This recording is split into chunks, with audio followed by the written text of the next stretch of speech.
오늘 제가 앞에서 놀러와 이야기도 했지만 사실 제가 라디오를 하면서 정말 해보고 싶었던 게 있었어요. 뭐냐면 우리 퐁당 가족들을 좀 우리 스튜디오에 직접 모시고선 이야기를 나눠보고 싶었거든요. 그런데 그 꿈을 오늘 처음으로 이루게 됐습니다. 진짜 우리 퐁당 가족 두 분을 네, 오늘 퐁당 초대석에 모셨습니다. 여러분 혹시 기억나세요? 지난 2월 17일 2월 달이었죠. 제가 우리 퐁당 가족 중에 사연 읽다가 경남 함양에서 딸기 농장 하신다고 그래가지고 그 농장에서 딸기 사다가 제 호주머니 털어가지고 여러분한테 선물로 쌌거든요. 좀 우리 농가들 농장 좀 또 채소, 과일 모두 좀 관심 좀 많이 가졌으면 좋겠다라는 생각에 그렇게 했는데 그때 그분이 바로 오늘 스튜디오에 오셨습니다. 그리고 그 아내분이신 송선희 씨도 함께 오셨습니다. 자, 안녕하세요. 네, 문정현 씨, 송선희 부부세요? 네, 안녕하세요. 네, 반갑습니다. 네, 반갑습니다. 그 정치자들하고 이렇게 상거래도 하시네요. 제가 좀 그래요. 저 왜 그런지 모르겠는데 선물을 드리잖아요. 기분이 너무 좋아요. 근데 그냥 아무 때나 그렇게 하는 게 아니라 네. 좀 우리 청취자분들께서 시민분들께서 좀 그 부분을 좀 생각을 많이 해주시고 좀 많이 사랑해줬으면 좋겠다라는 진짜. 그 동료 차원에서 좀 많이 해요. 어떨 때는 꽃을 쏘기도 하고요. 어떨 땐 먹을 걸 쏘기도 하고 이번 2월 달에는 딸기를 쌌었죠. 네, 그 진심이 잘 느껴집니다. 애청자를 네, 향한 그런 따뜻한 마음이. 네. 그때 근데 제가 이제 그래서 직접 문정현 씨께 제가 직접 통화를 했는데 그때 뭐라고 하셨냐면 제 딸기는 딸기 안 사도 됩니다. 근데 우리 아내의 책 좀 소개해 주시면 안 돼요? 이러시더라고요. 그래서 그래요? 제가 그래서 뭐라 그랬냐면 죄송하지만 그럴 수는 없고요. 사는 거 이것 때문에 연락을 드렸으니까 사겠습니다. 그래서 딸기는 직접 샀고요. 그리고 혹시 모르니 이제 책을 보내주신다 그래서 그걸 받았다가 늘 들고 다니다가 읽게 됐어요. 근데 생각보다 필력이 좋으시고 책이 하고자 하는 말이 너무 좋아서 아내분까지 이렇게 초대를 하게 됐습니다. 맞습니다. 문정현 씨는 네. 그때 김규리 씨한테 딸기를 사겠다는 전화를 받았을 때 놀라셨죠? 어떤 기분이셨어요? 좀 많이 당황했습니다. 네. 네, 많이 당황했고 그냥 청취자분들께서 가끔 이제 사진을 보내시는 것 같더라고요. 여기 많이 보내주세요. 네. 네. 그래서 저도 딸기를 따고 혼자서 담고 이런 과정이 너무 지루해서 이제 심심해서 이제 딸기 사진을 하나 보내드렸더니 갑자기 전화가 온 거예요. 정말 그 농장에 딸기가 주렁주렁 열렸는데 너무 탐스럽고 저거 가만두면 안 되겠다. 혼 좀 내야겠다. 생각이 들었었죠. 저하고 통화하실 때 깜짝 놀라셨죠. 네, 많이 놀랐죠. 뭐 이런 DJ가 다 있나 이런 생각이 드시지 않았을까라는 생각이 들었는데 황당했죠. 경남 함양에서 지금 딸기 농사를 하고 계세요. 근데 몇 년 되셨어요?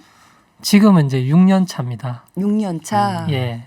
어떠세요? 그러니까 좀 살아있는 무언가를 이제 땅에서 그냥 아무것도 없는 땅에서 길러낸다는 게 뭔가 좀 느낌이 남다를 것 같아요.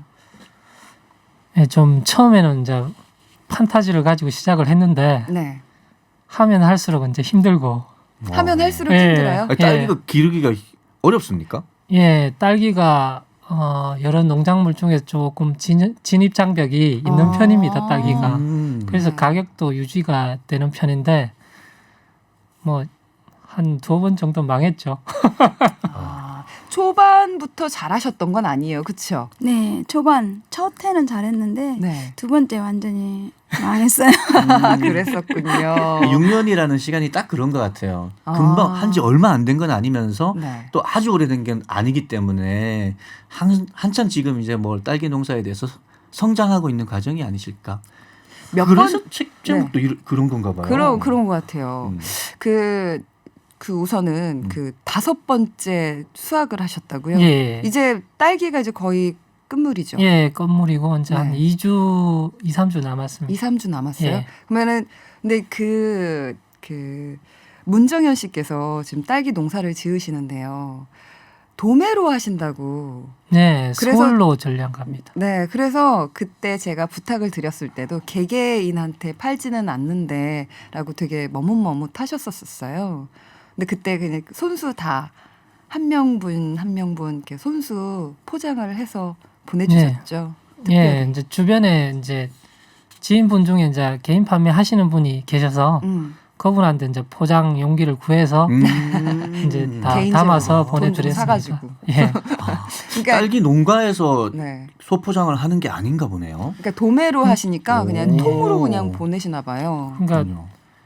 경매로 갈 때는 네. 저희가 이제 포장을 이제 좀 야물게 안 해도 이제 저 택배 차량 큰 거 있죠. 네. 거기에 이제 전체적으로 보내니까 오. 잘 안 상하는데 네, 택배로 보내면 이게 엉망이 되거든요. 그렇구나. 딸기가 약해서. 아. 예. 지금 네. 그 네. 문정현 씨께서 네. 이 딸기 농사에 대한 대답을 주시면서 네. 표정이 딸기는 그만 얘기하고 참 했으면 좋겠는데 이런 표정이세요. 알겠습니다. 그럼 책 얘기 한번 해볼까 봐요. 네. 저 혹시 그 남편분께서 저한테 전화를 받았다고 했을 때 소식 들었을 때 어떠셨어요? 제가 가슴이 두근거렸어요. 오. 왜요? 그냥 그렇게 설레이더라고요. 아, 집에 가서 얘기하셨겠죠. 아우, 당연히 나 그렇겠죠. 오늘 있잖아. 김규리한테 전화 받았어. 님 안 붙이죠 그럴 때는 C 안 붙이죠. 그러셨지 않으세요? 아니요, 김규리 네. 씨라고 했어요. 그래요? 근데 남편분이 딸기는 말고 네. 아내의 책을 좀 소개해줬으면 좋겠다라는 거를 저한테 말씀하셨다는 건 아셨어요? 네, 너무 감사했어요. 음. 그런 얘기를 해준다는 게. 네, 근데 그것도 그렇지만 사실 읽어보니까 너무 좋아서 그래서 사실 모시게 된 겁니다. 그 제목이 당신은 실패한 적이 없다. 네. 네, 제가 이렇게 오늘 특별히 이렇게 모신 이유가 뭐냐면 저는 제가 20, 30대 때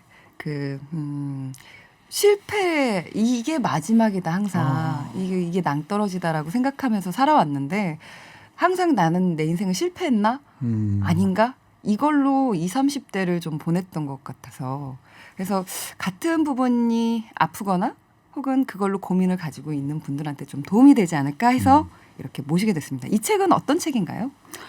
이 책은 당신은 제목과 같이 당신은 실패한 적이 없다. 단지 매 순간 성장했을 뿐이다라는 내용을 적었습니다. 금방 그 김규리 씨가 얘기한 것처럼 저 또한 그 많은 시간 동안 많이 실패를 했었고 네. 그 고민들을 하면서 자책도 했었고 회의감도 들었었고 아파했었고 정말 이게 내가 왜 사는지 그다음에 뭐 때문에 이런 경험들을 하는지 알 수가 없어서 힘들었거든요. 근데 네.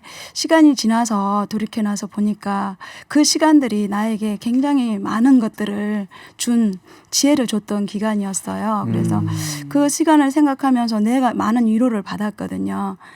그 위로를 받았던 것들을 다른 분들 또 고난에 차고 지금 힘들게 사는 분들과 같이 나눠드리고 싶고 그분들도 나 자신이 실패한 게 아니구나를 자신을 돌아보면서 그렇게 위로를 받았으면 하는 생각에 네. 책을 썼습니다. 그런 본인의 이야기도 있겠지만 네네. 당신은 실패한 적이 없다. 이 책의 제목에서 일단 색깔이 빨간색이고요. 네. 당신은 딸기 농사를 실패한 적이 없다. 그런 얘기를 해주고 싶으셨던 건 아닌지. 딸기 그건 얘기는 아주 아니고요. 잠깐 나오고요. 딸기는 잠깐 나오고 전반적으로 네. 왜 사는지에 대한 고민을 네. 했었고 이게 당신의 그 작가님의 그 이야기를 드러내서 네. 그 사실은 나의 이야기를 공공연하게 드러낸다는 건 쉽지가 않은데 작가로서 그 맞습니다. 과감하게 드러낸 이유는 그것을 토대로 하지만 나는 지금 이것을 자산으로 가지고 이렇게 앞으로 나아가고 있다라는 말씀을 책에서 해주고 계신데요. 근데 사실 작가가 전문 직업이 아니세요. 원래 직업이 따로 있으시죠? 아, 그러세요? 네, 맞습니다. 선생님이세요. 네, 초등학교 교사입니다. 우리 초등학교 2학년 이번에 2학년. 맡았습니다. 그 반 아이들 오늘 좋겠다. 어. 선생님 서울 가시는 바람에 오늘 수업 어떻게 되는 거예요? 이제 계약했죠. 네, 온라인 계약했고요. 네. 지금 우리가 EBS하고 2학습도에 콘센트를 우리가 여러 가지로 만들어서 올리고 집에서 아이들이 이제 컴퓨터를 통해서 보고 있거든요. 네. 듣고 그다음에 오프라인으로 제가 줌이나 아니면 네이버 밴드 그다음에 카카오톡 카카오톡 라이브로 해가지고 쓰네요. 다 써요. 가능한 거. 그래서 오늘 수업했던 게 어떻는지 어려웠던 게 무엇인지 소통합니다. 어떠세요? 그 전에 원래 수업을 하던 방식하고 너무 힘들어요. 힘드시죠? 너무 힘들 것 네, 같아요. 네, 맞아요. 아이들이 힘드는 거 아니까 또 학부모님들이 너무 힘들어하시는 거 아니까 그것까지 다 합쳐서 굉장히 좀 마음이 좀 무겁고요. 네. 우리도 이제 실험적으로 하다 보니까 실수도 있었고 지금 이제 약간 안정기에 들어가는 것 같습니다. 초반에 EBS도 다운이 너무 접속자들이 맞아요. 많아가지고 다운된다고. 근데 지금도 지금은 많이 좋아졌다고. 네. 월요일까지 좀 그랬는데요. 화요일부터 좀 네, 나아졌습니다. 좀 나아졌어요. 네. 그러니까 다들 그러니까 처음이라. 이렇게 할 거야라고 했던 게 아니라 이렇게 음. 할 수밖에 없는 상황에 닥쳐가지고 해야 되니까 막 급하게 만들다 보니까 좀 네. 실수들이 있었던 것 같은데.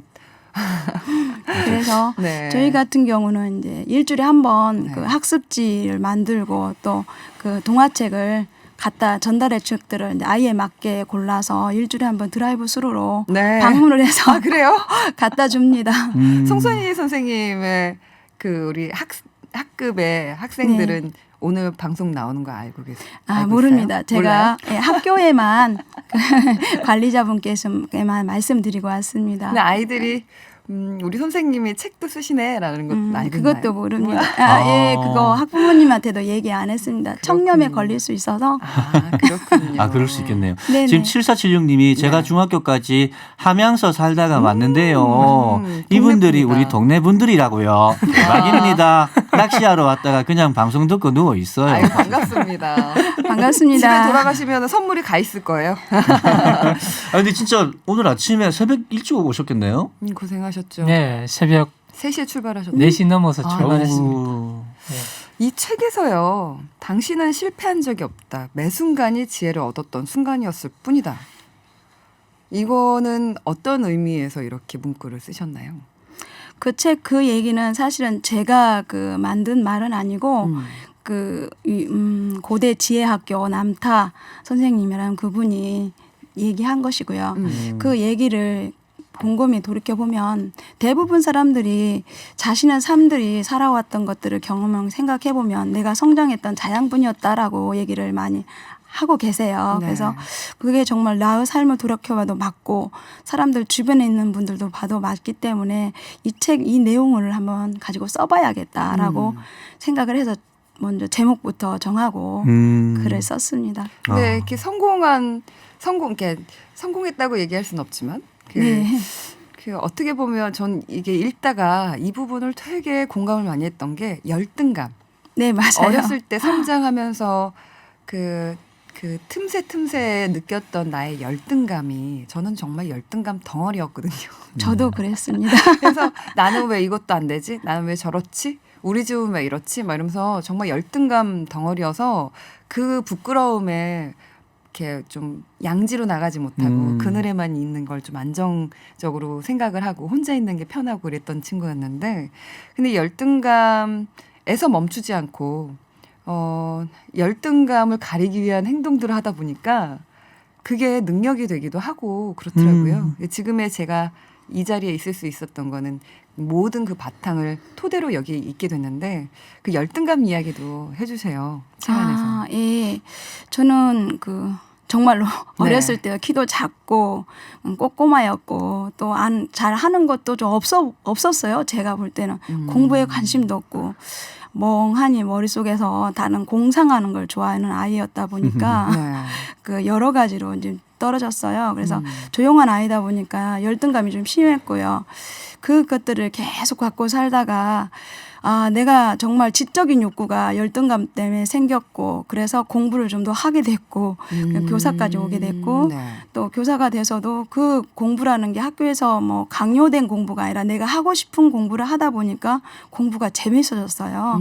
그래서 성인 돼서 공부를 하게 됐고 그러다 보니까 내 자신에 대해서 삶을 좀 더 이해하게 됐습니다. 근데 거기서 멈추지 않고 내가 책을 내야겠다. 책을 써야겠다라는 생각까지 가는 거는 행동에 옮기는 건 쉽지가 않았을 텐데 어떻게 책을 이렇게 내게 되셨나요?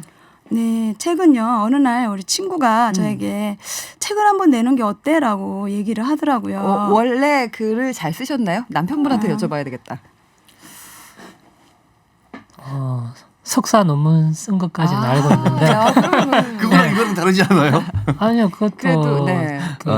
전에 보니까 논문을 인터뷰 형식으로 썼더라고요. 그래서 네. 이제 잠깐 봤는데 어쨌든 뭐 이거를 방학 동안에 한 달 안에 네. 그냥 다 쓴 책이라서 대단하시네요. 진짜. 한 달 동안 쓰셨어요? 네, 밤새 한 쓰셨네요. 3시간, 4시간 자고 에너지가 많으시네요. 네, 그냥 가슴에 이렇게 꽉 차뒀던 것들이 거미줄처럼 나오기 시작하니까 쭉 나온 것 같아요. 쏟아내는 과정. 그러니까 네. 이 책을 내는 것은 네. 손끝에 글 힘도 있겠지만 엉덩이 힘이라고 하더라고요. 네. 엉덩이를 의자에 붙이고 오랜 시간 그걸 이렇게 견뎌내면서 열정을 가지고 이렇게 쓸 수 있어야 그게 가능하다고 하는데 음악은 어때요 혹시? 창작이잖아요. 역시 음악도 마찬가지로. 클래식 같은 경우에는 엉덩이 힘이 좀 필요하고 심지어 수학적인 접근도 필요해요. 클래식은 그래요. 근데 그렇군요. 대중음악은 거의 뭐 괜찮아. 반짝? 그분이 반짝? 잘 될 거야. 되는 그런 쪽이 가깝죠. 네. 이거 가득 차서 쏟아져 야. 나왔다라는 네. 이야기가 되게 인상적이네요. 아이고 어느덧 마지막 곡을 들을 시간이래요.